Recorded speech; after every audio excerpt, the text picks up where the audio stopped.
پہلے تو ہم نے پڑھا تھا کہ علم النحو کی بنیاد کلمہ اور کلام ہے، موضوع کلمہ اور کلام ہے، ٹھیک ہے۔ آج ہم کلمے کی اقسام، اسم فعل حرف کی علامات پہچانیں گے کہ اسم کی کون سی علامت ہوگی، فعل کی کون سی علامت ہوگی، تاکہ ہم پہچان سکیں کہ ہاں یہ اسم ہے، یہ فعل ہے، یہ حرف ہے، ٹھیک ہے۔ آج ہم یہ سیکھیں گے۔ تو شروع کرتے ہیں اسم سے۔ اسم سے شروع کرتے ہیں، اور یہاں پر میں نے لکھا الحمد بزید، ٹھیک ہے۔ تو یہاں پر آپ یہاں الف اور لام بھی خود اس نے لکھا ہے کہ الف لام اور حرف جر اس کے شروع میں ہو، جیسے الحمد، اس کے تقریباً 11 اس نے گنے ہیں کہ 11 علامات ہیں جو اسم کے ہیں، ٹھیک ہے۔ ان 11 علامات کے علاوہ بھی کچھ علامات ہیں، وہ ہم ادھر نہیں سیکھ سکتے، وہ بڑے کتابوں میں آپ کو ملیں گے، ہدایت النحو اور نحو الواضح وغیرہ کتابوں میں آپ کو ملیں گے۔ یہاں پر مختصر اس نے 11 علامات بتائی ہے۔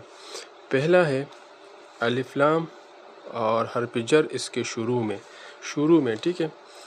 جب الف لام کسی اسم کے شروع میں آتا ہے تو وہ کیا ہوتا ہے؟ وہ اسم ہوتا ہے، ٹھیک ہے۔ یا حرف جر اس کے شروع میں ہوتا ہے، جیسے بزیدن، ٹھیک ہے۔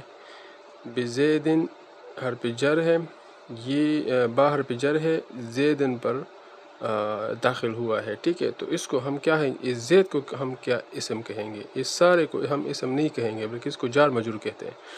صرف زید کو ہم کیا کہیں گے؟ اسم کی، ہاں یہ اسم ہے۔ اور الحمد، یہاں پر الف لام آیا ہے تو الحمد کو ہم کیا کہیں گے؟ یہ حمد کو ہم کیا کہیں گے؟ اس کو ہم کیا کہیں گے؟ اس کو ہم اسم کہیں گے۔ تو یہ ہوگی اسم کی علامت۔ جب بھی کوئی جملے میں، جیسے کہ الحمدللہ رب العالمین، الحمدللہ رب العالمین، جب ایسا یہاں پر آیا ہے تو اس کو ہم اسم کہیں گے۔ اسم کیوں کہیں گے؟ کیونکہ اس کے شروع میں الف لام آیا ہے۔ اب آگے جاتے ہیں بزیدن تو آپ سمجھ لیں۔ اب دوسرا ہے، یہ تو پہلا اور دوسرا ہو گیا، یہ 1 نمبر ہو گیا، یہ 2 نمبر، ٹھیک ہے۔ تیسرا کون سا ہے؟ تیسرا ہے تنوین۔ جب بھی کسی اسم پر تنوین آتا ہے تو سمجھ لو کہ یہ کیا ہے؟ یہ اسم ہے۔ جیسے کہ زیدن، ٹھیک ہے، زیدن دیکھو یہاں پر تنوین آیا ہے، تو اس کو تنوین چاہے جو بھی ہو، تنوین 2 زبر بھی ہو سکتا ہے، 2 زیر بھی ہو سکتا ہے، اور 2 پیش بھی ہو سکتا ہے، ٹھیک ہے۔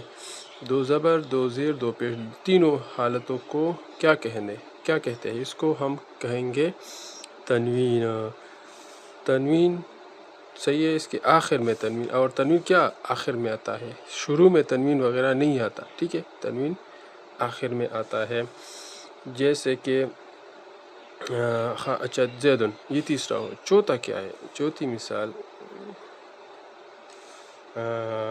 چوتھا قسم جو ہے، علامت ہے، جو اس کو ہم کہتے ہیں مسند الیہ۔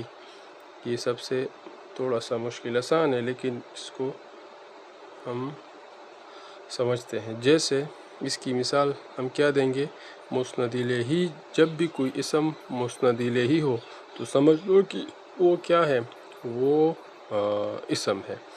تو مسند الیہ کیسے کہتے ہیں؟ میں نے پہلے بھی آپ کو دروس میں ہم نے بتایا ہے کہ مسند الیہ کیسے کہتے ہیں، لیکن ادھر پھر بتا دیتے ہیں کہ زید قائم ہے، ٹھیک ہے۔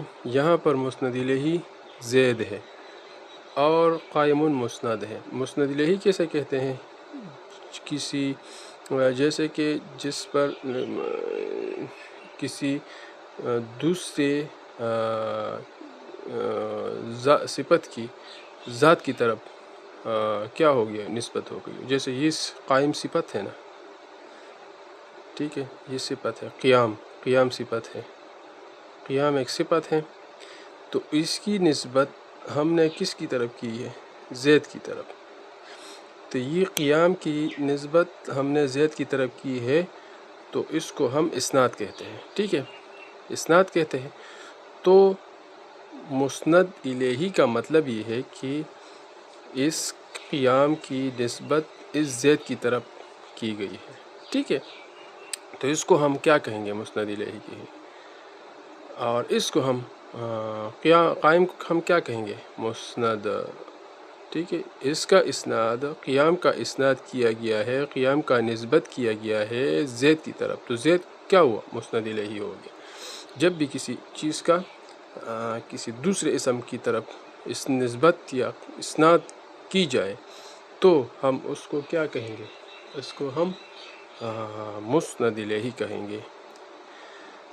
اچھا، یہاں تک تو آپ کو سمجھ آ گئی۔ جب بھی کوئی اسم مسند الیہ واقع ہو جائے تو اس کو ہم اسم کہیں گے، ٹھیک ہے، جیسے زید قائم، زید قائم میں ایک تو تنوین بھی آیا ہے، ایک اچھا یہ بات بھی سمجھ لے، کسی بھی اسم میں جیسے کہ زید ہے، ٹھیک ہے، زید ہے، اس میں دو اسم کی دو علامات یہاں بیک وقت پائے جا سکتے ہیں، جیسے کہ زید قائم، ٹھیک ہے، یہ اس میں ایک تو ہو گیا مسند الیہ، ٹھیک ہے، دوسرا ہو گیا اس کا تنوین، ٹھیک ہے، تو اس میں دو علامات پائے جا سکتے ہیں۔ کسی اسم میں دو علامات اگر پائے جائے تو وہ پھر بھی اسم ہوتا ہے، ٹھیک ہے، تو یہ مسند الیہ بھی ہے اور یہ تنوین بھی ہے، تو دونوں علامات اس میں پائے جاتے ہیں، تو اس کو ہم کیا کہیں گے؟ اس کو پھر بھی ہم اسم ہی کہیں گے، چاہے دو ہو، تین ہو، جو بھی ہو، لیکن ایک بھی ہو تب بھی ہم اس کو کیا کہیں گے؟ اسم کہیں گے۔ یہاں تک مسند الیہ ہوگی۔ اب پانچواں ہے منسوب، جیسے کہ منسوب کسے کہتے ہیں؟ کسی اسم کا دوسرے اسم کی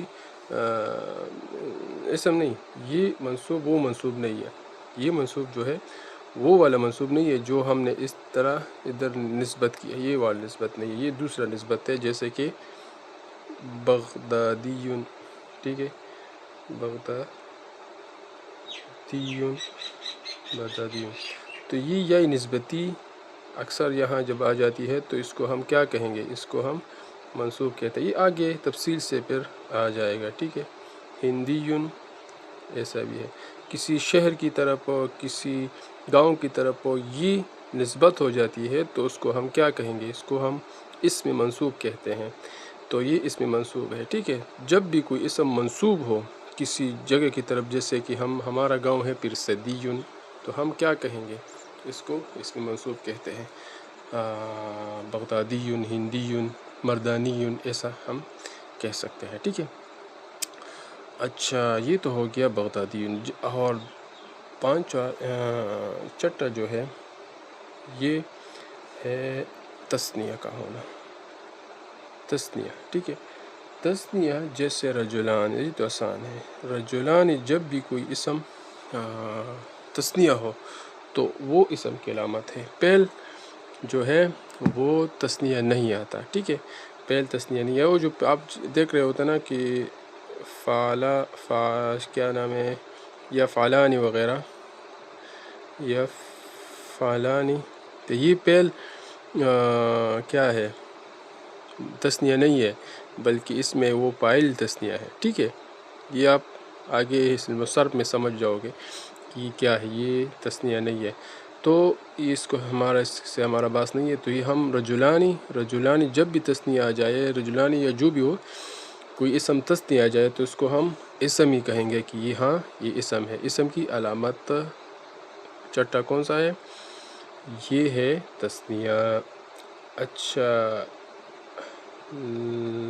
یہاں پر ایک ہے 7واں نمبر مصغر، ٹھیک ہے، ایک ہے مصغر کا مطلب ہے چھوٹا، ٹھیک ہے، کسی جیسے کہ رجل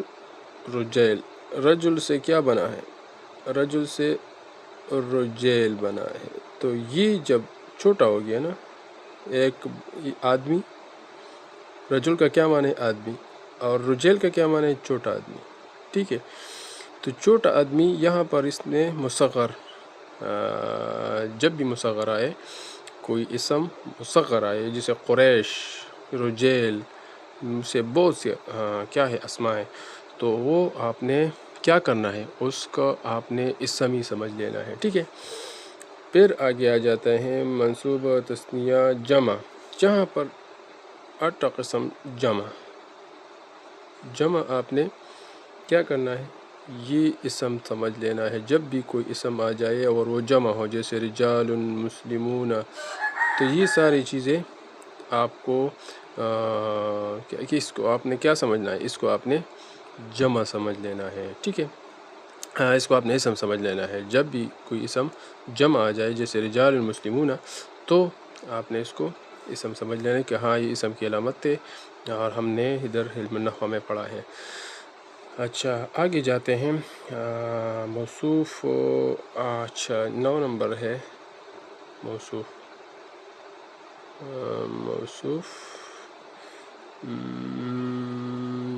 کا کیا کرے، موصوف کا جیسے رجل کریم، ٹھیک ہے۔ یہاں پر موصوف کون ہے، رجل کریم میں موصوف کون ہے، موصوف ہے رجل، ٹھیک ہے۔ یہ کریم اس کی صفت ہے، یہ ہو گیا موصوف، یہ ہو گیا صفت۔ تو یہاں پر موصوف صفت مل کر پھر جو بھی بنتا ہے، فاعل بنتا ہے، جو بھی بنتا ہے، اس سے ہمارا غرض نہیں ہے۔ ہمارا کام ادھر ہے کہ ہم ان دونوں کو موصوف ڈھونڈے کہ موصوف کون ہے۔ تو موصوف رجل ہے، کیسے، جیسے کہ رجل ذات ہے، ٹھیک ہے، ایک بندہ، اور کریم اس کی صفت ہے۔ تو کریم صفت ہو گیا اور رجل موصوف ہو گیا۔ تو موصوف جب بھی کوئی اسم واقع ہو تو اس کو ہم کیا کہیں گے، اس کو اسم کہیں گے کہ ہاں یہ رجل اسم ہے۔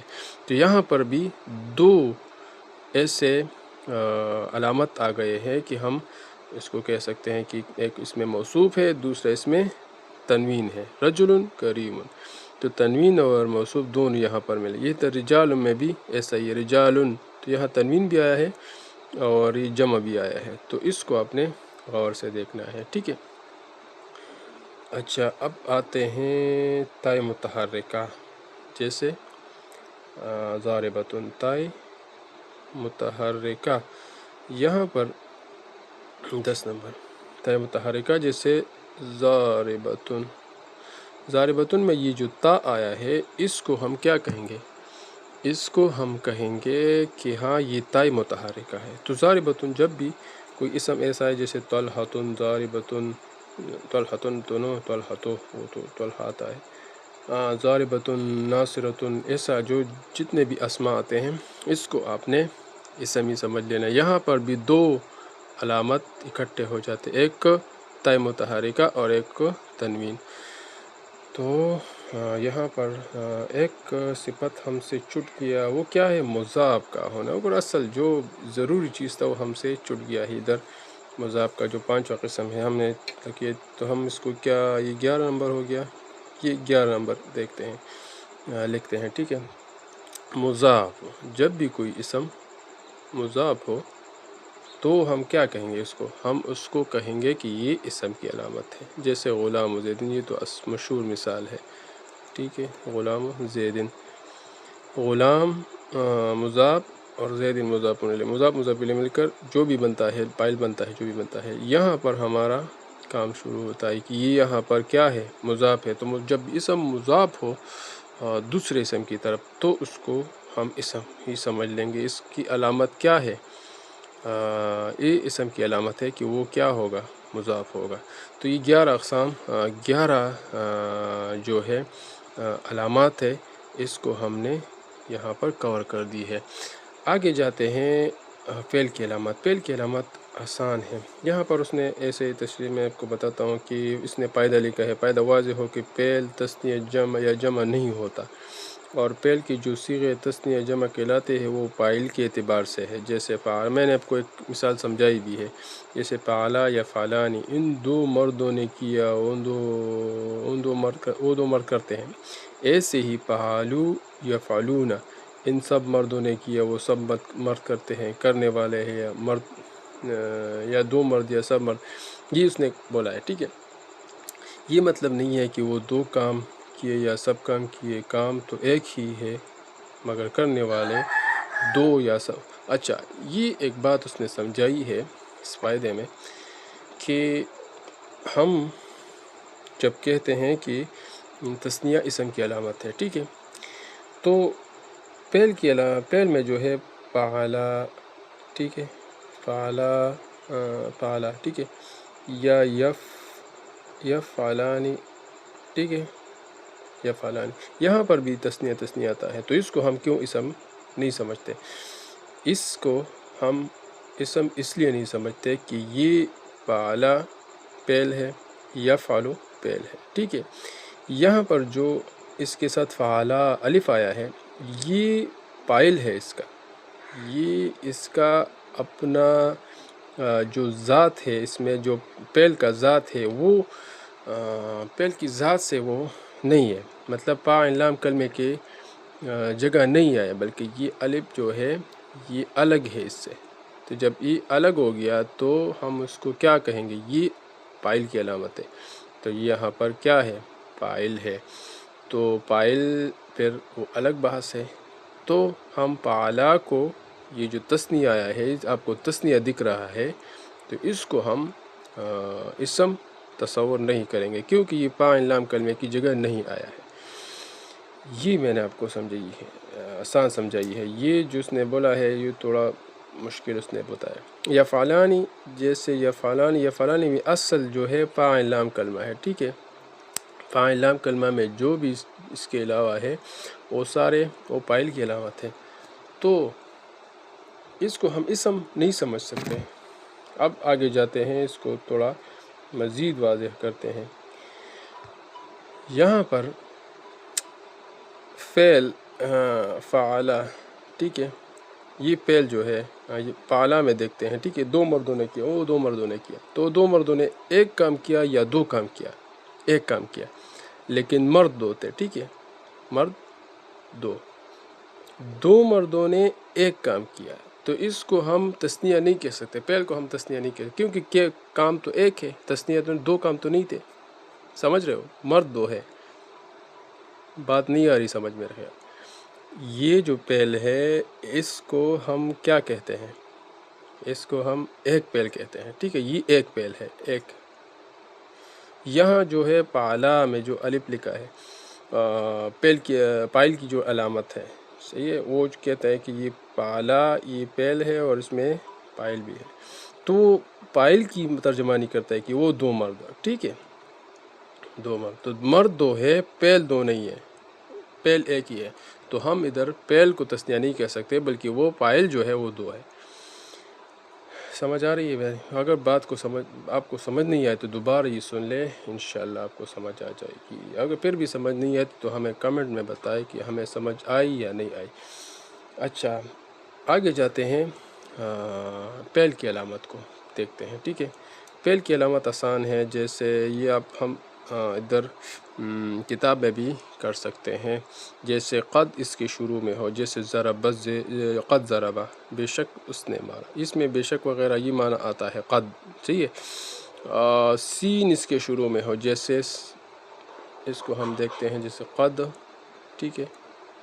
یا دو نمبر جو ہے سین اس کے شروع میں ہو، سین جو ہے سیضربو، ٹھیک ہے، سیضربو. یہ جو کیا ہوگا؟ یہ فعل ہوگا. قد، جیسے قد ضربہ، یہ فعل ہوگا. سوف اس کے شروع میں ہو، سوفا، تین نمبر یہ ہے. جیسے سوف یضرب، اور حرف جزم داخل ہو اس پر، جیسے لم یضرب، صحیح ہے، لم یضرب. حرف جزم، حرف جزم وہ ہے جو فعل کو کیا کرتا ہے؟ جزم دیتا ہے. فعل کو جزم دیتا ہے اور فعل کو کیا کرتا ہے؟ مجزوم کرتا ہے. اچھا، اور ضمیر متصل اس کے پیچھے ہو، مطلب ضمیر متصل اس کے متصل ہو، جیسے ضرب تو، ٹھیک ہے. ضرب تو جو ہے یہ ہے ضمیر متصل، ٹھیک ہے. ضمیر متصل اس کے ضمیر متصل ہو تو یہ کیا ہے؟ یہ فعل ہوگا، یہ فعل کی علامت ہوگا.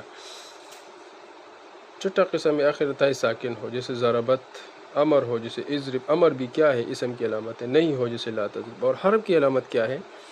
حرف کی علامت یہ ہے کہ اس میں اسم اور فعل کی علامت نہ پائی جائے، اور حقیقت یہ ہے کہ کلام میں حرف مقصود نہیں ہوتا بلکہ وہ محض رابط کا فائدہ دیتا ہے، اور یہ ربط کبھی دو اسم میں ہوتا ہے جیسے زید فی الداری، یا ایک اسم ایک فعل میں ہوتا ہے جیسے کتبت بالقلم، یا دو فعلوں میں جیسے ارید ان اصلی۔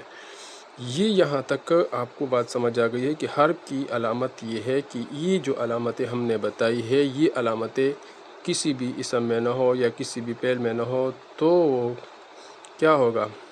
ان کی جو علامت ہے یہ اگر نہیں ہے کسی اسم میں تو کیا ہے؟ نہ پایا جانا، ان کا نہ پایا جانا کیا ہے؟ یہ حرف میں ہوگا، ٹھیک ہے؟ تو یہ ایک قسم کی ایسا کوئی مستقل کلمہ نہیں ہے حرف، تو اسی وجہ سے اس نے ایک رابط کا بتایا ہے کہ وہ محض رابط کا فائدہ دیتا ہے، اور یہ ربط کبھی دو اسم میں ہوتا ہے۔ اچھا، یہ ربط کے لیے ہوتا ہے، تو ربط کے لیے اگر ہوتا ہے تو اس کی کوئی علامت وغیرہ نہیں ہے۔